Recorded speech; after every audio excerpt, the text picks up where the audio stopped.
শোন, বাবা তো আমাদের জন্য কিছু রেখে যায়নি, শুধু একটা মোরগ, একটা দাঁড়, একটা বিড়াল রেখে গেছে। এখন এই তিনটে জিনিস তিনজন ভাগ করে নিতে হবে। দাদা, কোমল ছোট, তাছাড়া ওই বাবার দেখাশোনা করছে। ও যেটা ইচ্ছা নিক না, তারপর না হয় আমরা নেব। না দাদা, তোমরা বড়, তোমাদের অধিকারও বেশি। তোমরা নিয়ে যা রাখবে আমি সেটাই নেব। ঠিক আছে, তাহলে আমি মোরগটা নিচ্ছি। আর মোহন, তুই দাঁটা নে, আর কমলের জন্য বিড়ালটা রেখে দে। যদিও এগুলো খুব একটা মূল্যবান না, তারপরও বাবার রেখে দেওয়া স্মৃতি হিসেবে সবাইকে নিতে হচ্ছে। তা না হয় নিলাম, কিন্তু এখন তো বাবা বেঁচে নেই। তাছাড়া সবাই যার যার মতো আলাদা হয়ে গেলাম। এখন নিজেদের খাবার নিজেদেরই সংগ্রহ করতে হবে। তাহলে এখন কি করবে? কি করব মানে? এখানে থাকলে আমাদের কে বসিয়ে খাওয়াবে? তার চেয়ে আমি কোনো রাজ দরবারে গিয়ে দেখি রাজার কাছ থেকে কোনো সাহায্য নিতে পারি কিনা। তুমি ঠিকই বলেছ, আমিও তাই করব। আর ছোট, তুইও তাই কর। আমরা তিন ভাই তিন রাজ্যের উদ্দেশ্যে রওনা হয়ে পড়ি। 1 বছর পর আমরা সবাই এই জায়গায় ফিরে এসে দেখা করব। ঠিক আছে দাদা, তাই হবে। আমরা 1 বছর পর আবার এখানে এসে দেখা করব। নাও, এবার যার যার জিনিস নিয়ে বেরিয়ে পড়ি।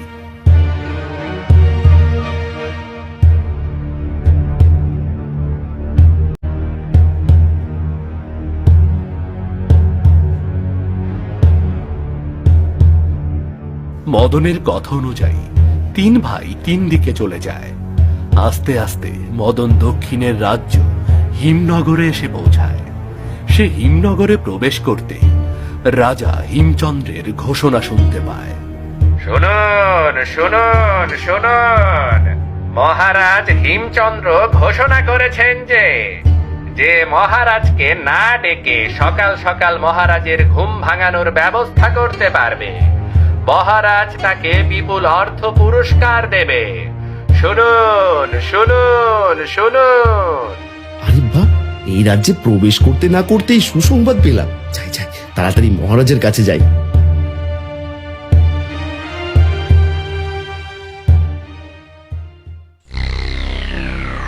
মন্ত্রী, আজও আমার নিদ্রা থেকে জাগতে এত বিলম্ব হলো কেন? এভাবে প্রতিদিন বিলম্ব করে রাজসভায় আসলে রাজ্য কি করে চলবে? মহারাজ, আপনি তো আপনার নিদ্রাভঙ্গের ওপর নিষেধাজ্ঞা আরোপ করেছেন মহারাজ। কেউ যদি ডেকে আপনার নিদ্রাভঙ্গ করে, তাহলে তো আপনি তাকে কঠিন শাস্তি দেবেন মহারাজ। হ্যাঁ, নিষেধাজ্ঞা আরোপ করেছে। তাই বলে তুমি মন্ত্রী হয়ে এমন ব্যবস্থা করতে পারছো না কেন যেন কেউ না ডাকলেও আমি সকাল সকাল নিদ্রা থেকে জেগে উঠতে পারি? মহারাজ, আপনি চিন্তা করবেন না, আমি সারা রাজ্যে ঘোষণা দেওয়ার ব্যবস্থা করছি মহারাজ। এবার কোনো না কোনো একটা উপায় বের হবেই মহারাজ।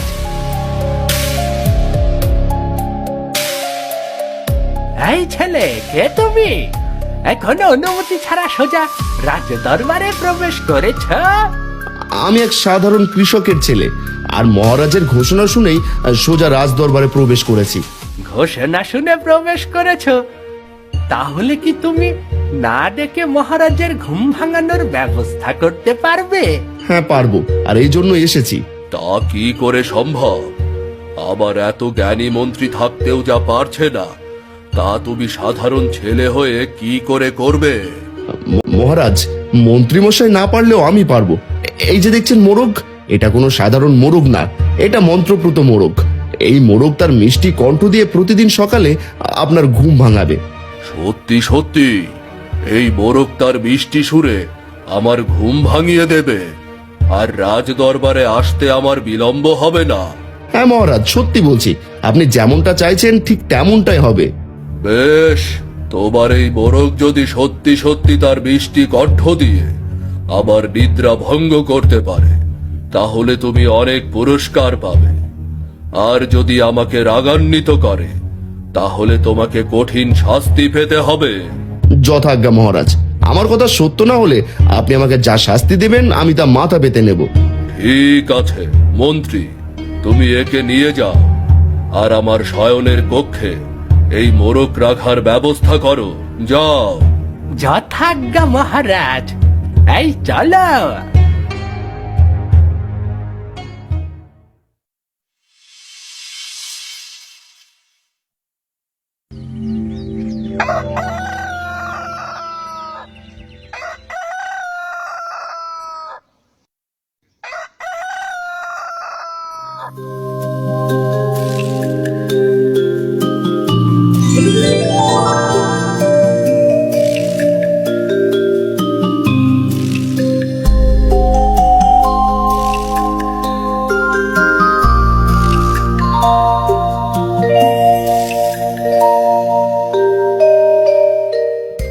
মহারাজ আজ এত সকাল সকাল রাজ দরবারে, তাহলে কি ছেলেটার কথা ঠিক হয়েছে নাকি?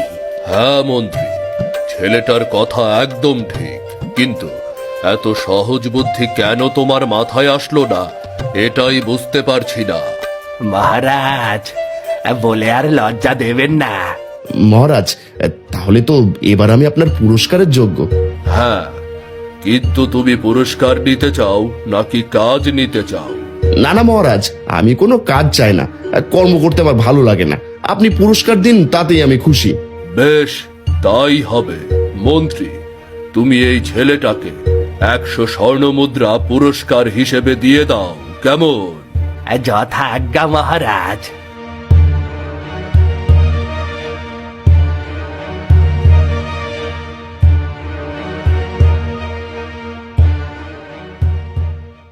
এদিকে আসতে আসতে মোহন পশ্চিমের রাজ্য মিঠাপুরীতে প্রবেশ করে। মিঠাপুরীর রাজা অমল বর্মন অনেক ধনী, তার রাজকোষে শুধু দামি হিরে জহরত দিয়ে পরিপূর্ণ, সাথে বিশাল সেনাবাহিনী। কিন্তু রাজা অমল বর্মনের বিশাল সেনাবাহিনী থাকলেও তার কাছে ছিল না কোনো ধাতব অস্ত্র। ওদিকে সোনাহালি রাজ্যের রাজা দিলীপ চন্দ্র রাজা অমল বর্মনকে যুদ্ধের ঘোষণা দিয়েছে। এই নিয়ে রাজা অমল বর্মন অনেক চিন্তিত। কি ব্যাপার মন্ত্রী, আমার এত বড় সেনাদল দেখেও রাজা দিলীপ চন্দ্র কেন আমার বিরুদ্ধে যুদ্ধ ঘোষণা করেছে? মহারাজ, অপরাধ ক্ষমা করবেন। এক গুপ্তচরের মাধ্যমে জানা গেছে তাদের কাছে এক ধরনের ধাতব অস্ত্র আছে, যা দিয়ে সহজেই সবকিছু কেটে টুকরো টুকরো করা যায়, এমনকি বড় বড় পাথর খণ্ড করা যায় মহারাজ। বলো কি, এত বড় খবর আমাকে আগে বলনি কেন? তাছাড়া সেই ধাতব কেমন আর কোথায় পাওয়া যায়? সেগুলো দেখতে কেমন আর কোথায় পাওয়া যায় তা আমারও জানার বাইরে মহারাজ। তবে তার একটা নমুনা পেলে আমরা হয়তো তেমন অস্ত্র তৈরি করতে পারতাম মহারাজ। তাহলে দ্রুত গুপ্তচর পাঠিয়ে দাও, তারা যেন খুব তাড়াতাড়ি সেই ধাতব অস্ত্রের নমুনা নিয়ে আসে। ক্ষমা করবেন মহারাজ, তা যে অসম্ভব, কারণ সেই অস্ত্র খুবই নিরাপত্তার মধ্যে রয়েছে, যেখানে আমাদের গুপ্তচরদের প্রবেশ করা কখনোই সম্ভব না। না না না না, এমন বললে হবে না। যে কোনো মূল্যে তেমন কোনো ধাতব অস্ত্র আমার চাই চাই। নমস্কার মহারাজ। নমস্কার, কিন্তু তুমি কে আর এই অসময়ে কেন রাজ দরবারে এসেছো? মহারাজ, আমি এক সাধারণ কৃষকের ছেলে, অনেক অভাবে পড়ে আপনার কাছে এসেছি। আপনি যদি আমাকে একটু সাহায্য করতেন তাহলে আমি অনেক উপকৃত হতাম মহারাজ, অনেক উপকৃত হতাম। সাহায্য সাহায্য চাওয়ার সময় পাও না? এমনিতে আমি অনেক চিন্তিত হয়ে আছি। পূর্ব রাজ্যের রাজা দিলীপ চন্দ্র আমাদের রাজ্যের বিরুদ্ধে যুদ্ধ ঘোষণা করেছে। অপরাধ ক্ষমা করবেন মহারাজ, আপনার এত বড় সেনাদল থাকতে আপনি এত চিন্তিত থাকবেন কেন? বিশাল সেনাদল থাকলে কি হবে? রাজা দিলীপ চন্দ্রের মতো ধাতব অস্ত্র আমার সেনাদের নেই, যে ধাতব অস্ত্র দিয়ে সবকিছু কেটে ফেলা যায়। মহারাজ, অনুমতি দিলে আমি আপনাকে তেমন একটা অস্ত্র দেখাতে পারি যা এক কঠিন ধাতব দিয়ে তৈরি। কি, তোমার কাছে এমন অস্ত্র আছে? কিন্তু তুমি এমন অস্ত্র কোথায় পাবে? মহারাজ, আমার পিতা ছিলেন একজন জ্ঞানী মানুষ, সে মাটিতে থাকা লাল মরিচিকা দিয়ে সেই কঠিন অস্ত্র তৈরি করেছে। বেশ, তাহলে দেখাও তোমার হাতিয়ার। মহারাজ, এটা দিয়ে আপনি সবকিছু কেটে টুকরো টুকরো করতে পারবেন, এমনকি এই ধাতব দিয়ে আপনি হাতিয়ার তৈরি করলে পাথরকেও টুকরো টুকরো করতে পারবেন। মন্ত্রী, আমি পেয়ে গেছি হাতিয়ারের নমুনা। এবার যাও, এই নমুনা নিয়ে শত শত হাজার হাজার হাতিয়ার তৈরি করো। আর মোহন, তুমি চাইলে আমার সেনাবাহিনীতে যোগ দিতে পারো, আমি তোমাকে ভালো বেতন দেব। না মহারাজ, আমি কোনো কাজ করতে চাই না। আপনি আমাকে এর বিনিময়ে অর্থ দিন, আমি তাতেই খুশি মহারাজ। বেশ, তাই হবে। মন্ত্রী, তুমি মোহনকে 200 স্বর্ণ মুদ্রা দিয়ে দাও।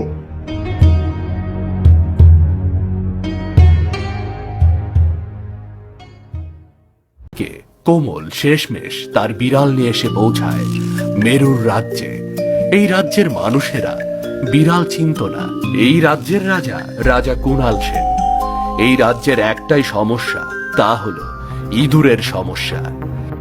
ইঁদুরের জন্য রাজা সহ রাজ্যের কেউই ইঁদুরের যন্ত্রণায় ঘুমাতে পারে না, যার ফলে রাজা অনেক চিন্তিত হয়ে পড়েছে।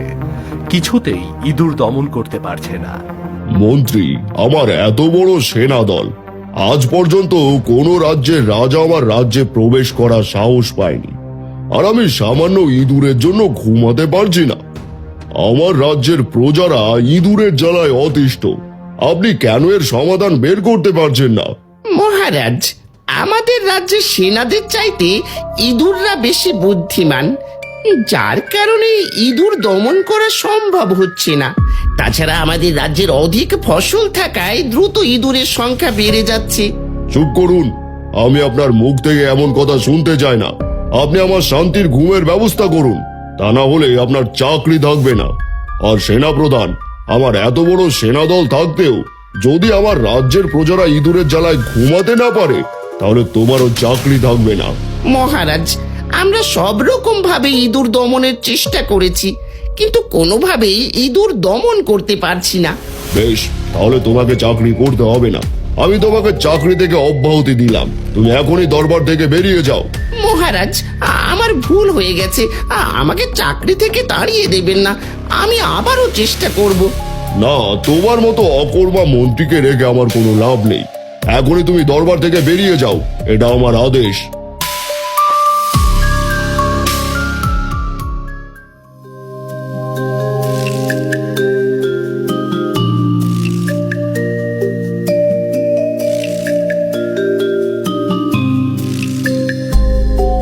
এই ছেলে, কে তুমি? আর এমন আজব প্রাণী নিয়ে কোথায় যাও? আমি এক গরিব কৃষকের ছেলে, অন্য রাজ্য থেকে এসেছি। এখন কাজের জন্য মহারাজের কাছে যাচ্ছি। কাজের জন্য মহারাজের কাছে যাবে? কিন্তু মহারাজ তো কাজ দেয়া বাদ দিয়ে সবাইকে চাকরি থেকে এক এক করে বের করে দিচ্ছে। কেন? মহারাজ কেন সবাইকে চাকরি থেকে বের করে দিচ্ছে? তুমি অন্য রাজ্য থেকে এসেছো তাই হয়তো জানো না। আমি এই রাজ্যের মন্ত্রী ছিলাম। আমাদের রাজ্যে ইঁদুরের উপদ্রব বেশি। এই ইঁদুরের জন্য মহারাজ ঠিক মতো ঘুমোতেও পারছেন না, তাই তিনি রাগান্বিত হয়ে সবাইকে চাকরি থেকে তাড়িয়ে দিচ্ছে। ও, এই কথা। ঠিক আছে, আপনি কি আমাকে একটু মহারাজের কাছে নিয়ে যাবেন? হ্যাঁ, নিয়ে যেতে পারবো, কিন্তু তুমি তো ইঁদুর তাড়াতে পারবে না, তোমার চাকরিও হবে না। দেখুন মন্ত্রী মশাই, আমি অন্য রাজ্য থেকে এসেছি বলে হয়তো আপনিও আমার সম্পর্কে জানেন না। আমি শুধু মহলের নয়, এই পুরো রাজ্যের ইঁদুর তাড়ানোর ব্যবস্থা করে দেব। সত্যি সত্যি তুমি পারবে?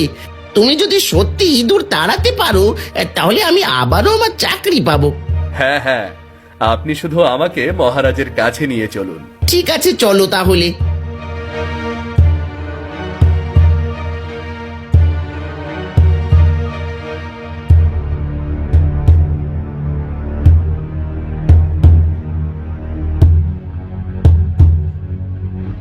কি মন্ত্রী, তুমি আবার এসেছো কেন এখানে?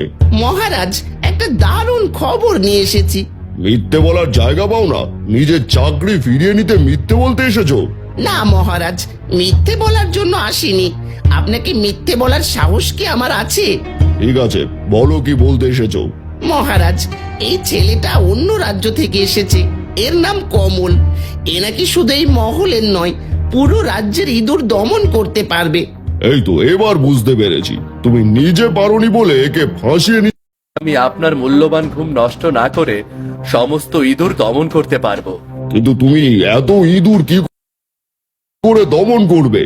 মহারাজ, আমার হাতে যে প্রাণীটা দেখছেন এর নাম বিড়াল, আর এই বিড়ালই আপনার মহলের সমস্ত ইঁদুর দমন করে ফেলবে।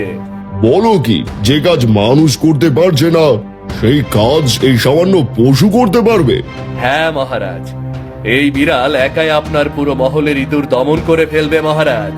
বেশ, তোমার এই বিড়াল যদি ঠিক মতো ইঁদুর দমন করতে পারে তাহলে বড় পুরস্কার পাবে, আর যদি না পারে তাহলে তোমার মুন্ডু কেটে নেওয়া হবে। যথাজ্ঞা মহারাজ। আমার বিড়াল যদি ইঁদুর দমন করতে না পারে তাহলে আমি আপনার শাস্তি মাথা পেতে নেব মহারাজ। আর আপনি চাইলে এখনই আমার বিড়ালকে দিয়ে পরীক্ষা করে নিতে পারেন। ঠিক আছে মন্ত্রী, চলো ওকে নিয়ে ভোজন কক্ষে চলো। ওখানে সব সময় অনেক ইঁদুর থাকে। এই ছেলে, আমার পিছু পিছু এসো।